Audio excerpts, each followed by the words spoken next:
Yo! What is good? Welcome back to Joshon Point mga pare. Pag-uusapan natin mga bro, paano alagaan yung mga babaeng sobrang down sa inyo. Kaya kung ready ka na pare, hit mo na yung like button, share mo na rin, and let's go! Bad boy straight kala kill, ako 10 toes down.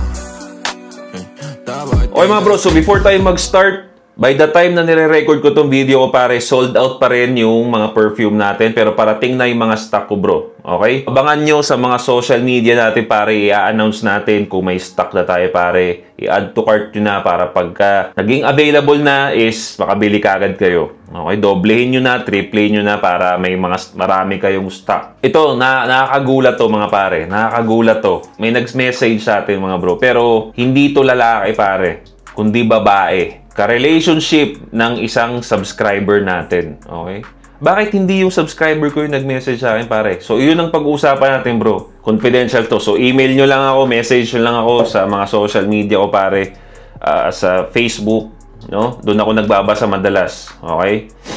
Okay, so ito sabi niya, "Hi, no, I'm not a fan of yours." Okay? So, hindi nga siya nanonood sa atin, hindi siya fan. Okay?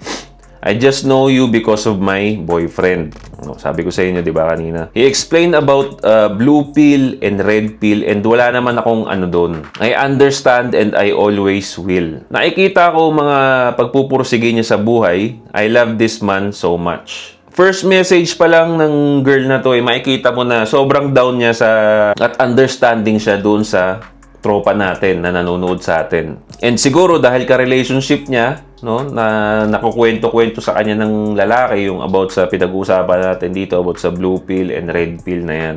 So, anong problema? Tingnan natin. The way he thinks and plans for our future. Nakuha niya lahat yon sa mga payo mo sa page mo and sa YouTube videos. Okay? Yan ang pinagmamalaki ko, pare. Okay? Wala man akong masyadong followers, hindi man tayo masyadong mayaman, but pinagmamalaki ko rito na lagi ko sinasabi sa atin, no, lagi natin pinag-uusapan na ayusin yung buhay. Okay? Ayusin natin yung future natin mga pare. Okay? Kasi sino bang magbe-benefit niyan? No? Tayo lang din. Okay? Tayo lang din at yung magiging partners natin. Sila magbe-benefit niyan. So, kahit hindi ka man masyadong mayaman, at least, maayos yung buhay mo. Less sakit ng ulo, less problema, suwabe. Okay? Suwabe pag balance. Lagi na pinag-uusapan yan. Alright? Since we have a different attitude, siya na mabilis mainis at masakit magsalita. So, ito na yung issue. No? At ako na sensitive, lalo na pagdating sa mga words. Siguro kasi, yun yung nakalakihan niyang environment at ganito naman yung akin, kaya hindi ako sanay. Sinabi ko sa kanya yon, since gusto ko, alam niya kung ano mararamdaman ko. Okay? So, this girl, I can see na mature to. Okay? Mature siya because kino-communicate niya sa boyfriend niya, or hindi ko kasi sure dito kung magka-boyfriend sila or what. Pero kino-communicate niya yung mga ayaw niya, which is para sa akin, if I'm gonna be relationship with you, kailangan alam ko yun. No? Para hindi tayo nagulaan, hindi tayo nagpapakiramdaman lang. Communication is number one key sa isang successful na relationship. Okay? So, yun. Sinabi niya sa boyfriend niya na masakit yung mga pananalita mo sa akin. Okay? Sabi na rito, he changed. Binago niya yung mabilis mainis, and ako, I'm learning na wag agad magtatampo. Okay? Since ganon naman daw siya talaga magsalita. Pero is it right na kapag pagod siya galing trabaho, magsasalita siya ng kung ano-ano, like, pagod ako, mas pagod ako sa'yo. Yun yung sinasabi ng boyfriend niya, no? Pagod ako, mas pagod ako sa'yo. He's always comparing. Sabi ko, intindihin ko since physically yung pagod niya, no? I told him na wag mag-compare kasi lalaki siya and babae ako. Men and women are totally different creatures. Iba yung gusto natin, iba yung preference natin, iba yung pinagdadaanan natin sa buhay. Magkaiba kami ng take ng pagod kasi yung akin mentally when it comes to the job. Okay? Pag pagod ang utak, pagod din ang katawan, which is true. Alright? Ako against talaga ako sa mga tao na inuuwi yung pagod sa bahay. Okay?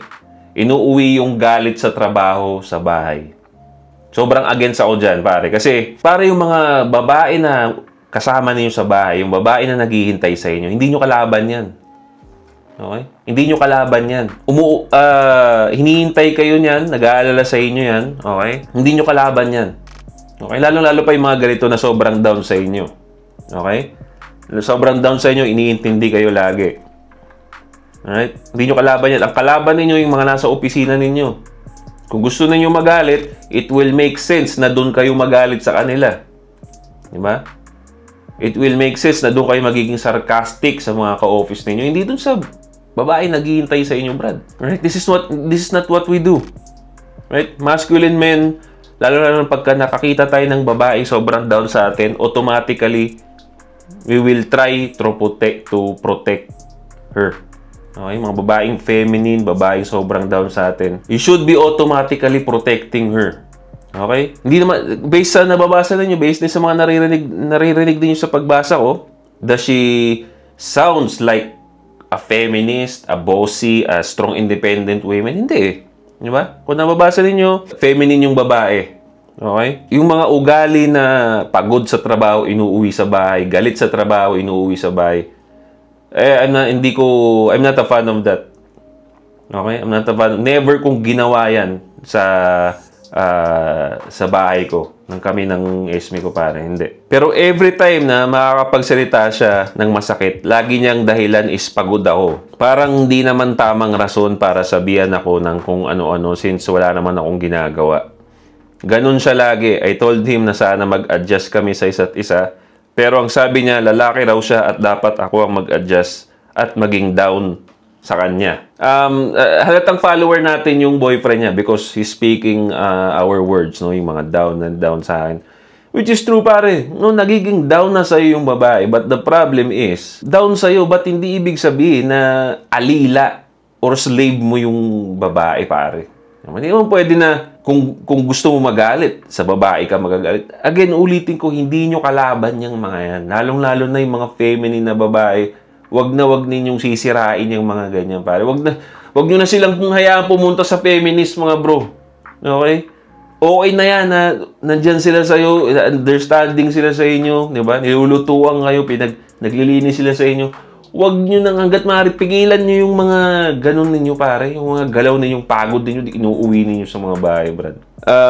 Kaya minsan, ang hirap magsabi sa kanya ng nararamdaman kasi I feel invalidated. Okay naman siya, may mga plano na kami. Okay? Nasasaktan lang ako the way he talks. I supported him all the way, pero pag may di kami pagkakaunawaan, he's saying na baliw ako, kupal, at pagbibintangan na may iba. Okay? So, umuwi tayo sa sa tamang hinala, di ba? Masakit sa akin hindi dahil sa totoo yung sinasabi niya. Masakit sa akin kasi di naman ako ganung babae. Right? Nasasaktan ako pero sabi ko, iintindihin ko siya palagi. Mahal ko yung tao. Di niya ako sinasaktan physically. Okay? Pero yung mga words niya na di ko kaya, no? Anyway, I have anxiety. I told him already. And ang sabihin niya lang is nasa utak mo lang yun. I don't know, kasama pa ba yun sa red pill na sinasabi mo? Sana masagot. And please make me anonymous. Again, bro, right? I always promote, no, na maging alpha male kayo sa mga relationships ninyo. Right? Alpha male, lahat na kasama dyan. Mag-lead sa relationship, which is ginagawa ni Tropa. Okay? Provide, which is ginagawa ni Tropa. Okay? But, hindi ko nakikita, pare, yung protection. Okay? Again, nagsasubmit na sa inyo yung babae. Alright? Nagsasubmit na sa inyo yung babae. And nakikita niya yung pagiging alpha male ninyo. Now, it's your job, pare, to protect her. And you're not protecting the feminine girl kung, di ba? Pinagsasalita mo ng masama, bro. Di ba? Masasakit na sa salita. Di ba? You have to control it. No? Kulang, pare. Okay? Kulang yung pagiging alpha male mo sa relationship. Kulang. Alright? You're providing, you're planning for your relationship. That's good. But, protecting, wala, bro. Okay? Walang protection yung masasakit na salita, pare. Now, Now, kung may ginagawa yung jowa ninyo na kinaiinisan ninyo, no? Kasi minsan, hindi naman natin masasabi kung may ginagawa din ba yung girl, di ba? Kung may ginagawang kinaiinisan ninyo talaga na hindi nyo matiis, sabihin ninyo. Di ba? Sabihin ninyo sa mga jowa ninyo. Actually, kaya kita na pagsasalita ng masama kasi mga pinagagawa mo, hindi ko nagugustuhan katulad nito. Oh.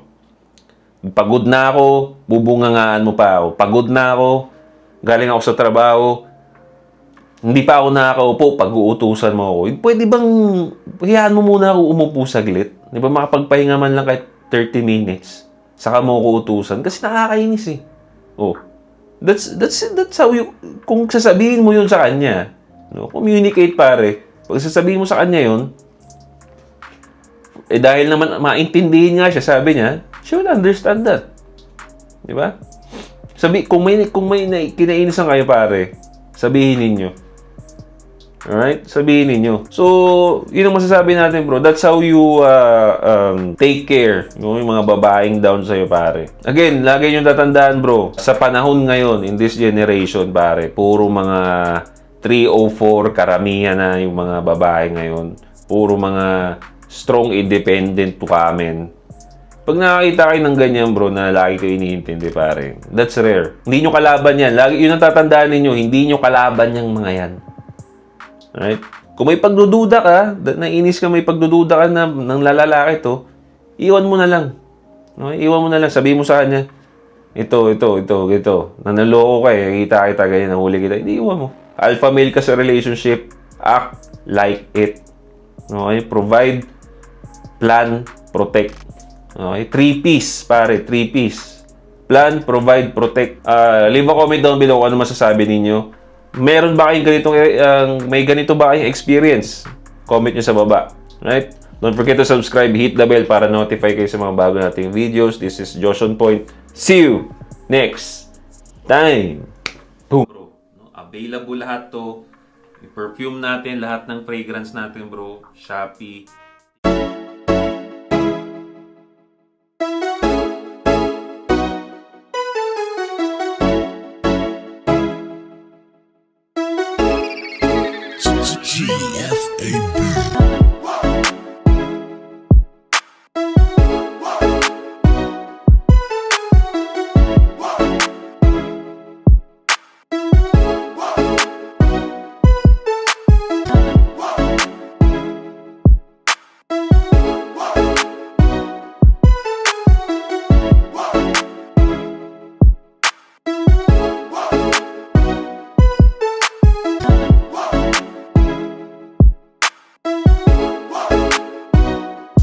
Yeah, that's it for me, guys. This is Josh on Point. See you next time.